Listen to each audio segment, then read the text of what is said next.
नमस्कार, आप सुन रहे हैं हिमाचल अभी अभी .com का रेडियो बुलेटिन। मैं हूं आपके साथ नेहा गुप्ता। सबसे पहले आप सभी श्रोतागणों को हिमाचल अभी अभी के परिवार की ओर से रक्षाबंधन की खूब शुभकामनाएं। इस बुलेटिन में हम बात करेंगे प्रदेश भर की अहम घटनाओं के बारे में, लेकिन सबसे पहले नजर डालेंगे सुर्खियों पर। अफगानिस्तान से दिल्ली पहुंचा हिमाचल का नवीन ठाकुर, राहुल अभी लंदन में। अनुराग ने कहा, धर्मशाला मेरा दूसरा घर। राजनीतिक सफर में कांगड़ा का रहा बड़ा योगदान। अनुराग के वेलकम के बहाने राकेश पठानिया के मुंह के सामने रणवीर निक्का ने की नारों वाली दादागिरी। शिमला में सड़क किनारे खड़े कैंटर पर गिरा पेड़, लग गया जाम। कृपाल परमार होंगे फतेहपुर से बीजेपी कैंडिडेट, सरकारी कागज में हुआ साफ। पीएम मोदी ने लखनऊ पहुंचकर उत्तर प्रदेश के पूर्व सीएम कल्याण सिंह को दी श्रद्धांजलि। काबुल से सकुशल भारत पहुंचे 168 भारतीय, गाजियाबाद के हिंडन आईएएफ बेस पर उतरा विमान। याद रखें कि कोरोना का खतरा अभी टला नहीं है। हमारा आप सभी से आग्रह है कि एहतियात बरतें और सुरक्षा के 3 उपायों का पालन करें। मास्क पहनें, सोशल डिस्टेंसिंग का पालन करें और अपने आसपास सफाई बनाए रखें। देश भर में कोविड टीकाकरण अभियान चलाया जा रहा है। अपनी बारी आने पर कोरोना का टीका अवश्य लगवाएं। अब समाचार विस्तार से। आपके स्वास्थ्य का प्रहरी श्री बालाजी हॉस्पिटल, कांगड़ा, हिमाचल। अफगानिस्तान में फंसे हिमाचल प्रदेश के मंडी जिला के सरकाघाट उपमंडल के 2 युवकों में से एक युवक सही सलामत अपने देश पहुंच गया है, जबकि दूसरे की आज देर रात तक पहुंचने की उम्मीद जताई जा रही है। मिली जानकारी के अनुसार सरकाघाट निवासी नवीन ठाकुर की फ्लाइट आज सुबह 6:45 बजे दिल्ली एयरपोर्ट पर लैंड हुई है। नवीन ने दिल्ली पहुंचते ही सबसे पहले अपने परिजनों को इसकी जानकारी दी। वतन वापसी की खबर सुनकर परिवार की खुशी का कोई ठिकाना नहीं रहा है। नवीन की माता पद्मा ठाकुर ने बताया कि उनका बेटा दिल्ली पहुंच गया है और आज देर रात तक घर पहुंचने की उम्मीद है। उन्होंने बताया कि नवीन का दिल्ली में कोरोना का टेस्ट होगा और कुछ अन्य औपचारिकताओं को पूरा करने के बाद वहां से अपने घर के लिए रवाना होगा। सरकाघाट क्षेत्र का ही राहुल बुराड़ी इस वक्त लंदन में मौजूद है। जिस फ्लाइट से राहुल अफगानिस्तान से आया वो उसे लंदन तक लेकर आई है। अब यहां से उसे अगली फ्लाइट दिल्ली के लिए आज देर रात तक मिलने की उम्मीद है। केंद्रीय सूचना एवं प्रसारण मंत्री अनुराग ठाकुर ने कहा कि धर्मशाला मेरा दूसरा घर है। जब मैं राजनीति में नहीं था तब मेरा यहाँ ज्यादा आना जाना होता था। जिला कांगड़ा और धर्मशाला का मेरे राजनीतिक सफर में बड़ा योगदान रहा है। मेरा खेल से बहुत गहरा नाता है। ये बात अनुराग ने धर्मशाला में मीडिया से बातचीत के दौरान कही है। उन्होंने कहा कि एक नए मंत्रिमंडल का पीएम नरेंद्र मोदी ने विस्तार किया है, जिसका परिचय तक विपक्षी दल एवं कांग्रेस ने संसद में नहीं होने दिया। विपक्षी दल नहीं चाहते थे कि संसद में कोई भी चर्चा हो, वे चाहते थे कि सेशन वॉश आउट हो जाए।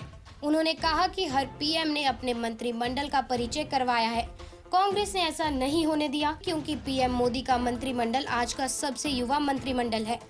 इसमें हर वर्ग को स्थान दिया गया है और केंद्र सरकार ने 11 महिलाओं को भी मंत्रिमंडल में स्थान दिया है। केंद्रीय सूचना एवं प्रसारण मंत्री अनुराग ठाकुर जन आशीर्वाद यात्रा के तहत आज सुबह धर्मशाला में थे। नूरपुर से ताल्लुक रखने वाले बीजेपी विधायक एवं जयराम कैबिनेट में वन मंत्री राकेश पठानिया का सामना अपने राजनीतिक प्रतिद्वंदी रणवीर निक्का से हो गया। हालांकि ये सामना ऐसा नहीं था कि गर्मा गर्मी हुई हो, बल्कि नारों से सामने वालों को नीचा दिखाने की कसरत हुई है। निक्का अपना राजनीतिक वजूद बचाने के लिए धर्मशाला में नारेबाजी करवाते दिखे। धर्मशाला में इसके चलते निक्का ने अपने नारे तो लगवाए ही, साथ ही अनुराग ठाकुर के नारे भी लगवाकर नजदीकियां दिखाने की कोशिश की है।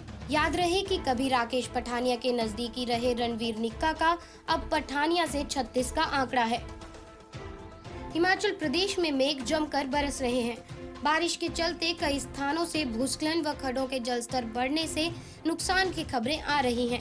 राजधानी शिमला की बात करें तो यहां पर बारिश से एक पेड़ गिर गया। खलीनी कनलोग बाईपास रोड में भारी भरकम पेड़ की चपेट में सड़क किनारे खड़ा कैंटर आ गया। घटना में कैंटर पूरी तरह से क्षतिग्रस्त हो गया। जिस समय पेड़ गिरा उस समय कैंटर के अंदर कोई नहीं था। पेड़ के गिरने से इस जगह पर यातायात भी बंद रहा। 4 घंटे तक यातायात अवरुद्ध होने के कारण बाईपास से होकर ISBT तक जाने वाली गाड़ियां फंस गई। इसमें दोनों तरफ वाहनों की कतारें लग गई। वहीं कुछ ही देर में पुलिस मौके पर पहुंची और मोर्चा संभाला। बारिश के कारण 2 सप्ताह पहले भी पंथा घाटी में भूस्खलन के कारण एक गाड़ी दब गई थी। शेष समाचार ब्रेक के बाद। आपके स्वास्थ्य का प्रहरी श्री बालाजी हॉस्पिटल कांगड़ा हिमाचल। कृपाल परमार फतेहपुर से होने वाले उपचुनाव में बीजेपी के कैंडिडेट होंगे। हालांकि बीजेपी ने इस तरह की कोई घोषणा नहीं की है, लेकिन एक सरकारी कागज से ये बात साफ होती दिख रही है। ये वे कागज हैं जो कि वन मंत्री राकेश पठानिया के कार्यालय से जारी हुआ है। इसी में कृपाल परमार को फतेहपुर से बीजेपी कैंडिडेट दर्शाया गया है। टूर प्रोग्राम में नीचे जिन्हें कॉपी किया गया है उसमें 12वें नंबर पर कृपाल परमार का भी नाम है। उसी में कृपाल के नाम के आगे उन्हें फतेहपुर से बीजेपी कैंडिडेट लिखा हुआ है। पठानिया का ये टूर प्रोग्राम है भी फतेहपुर के ही लिए, जिसे उनके प्राइवेट सेक्रेटरी के हस्ताक्षरों से 17 अगस्त को जारी किया गया है। इसी से लगता है कि कृपाल को बीजेपी ने तो नहीं, लेकिन सरकार के एक कागज ने कैंडिडेट जरूर बना दिया है।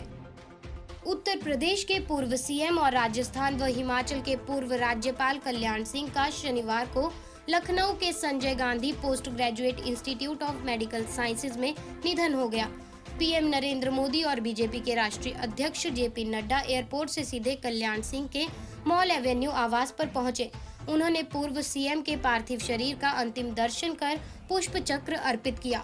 श्रद्धांजलि के बाद पीएम मोदी ने कल्याण सिंह को याद करते हुए कहा कि हम सब के लिए ये शोक की घड़ी है। पीएम मोदी ने इस दौरान कहा कि भाजपा के पुरोधा कल्याण सिंह तो जीवन भर जन कल्याण के लिए ही जिए हैं।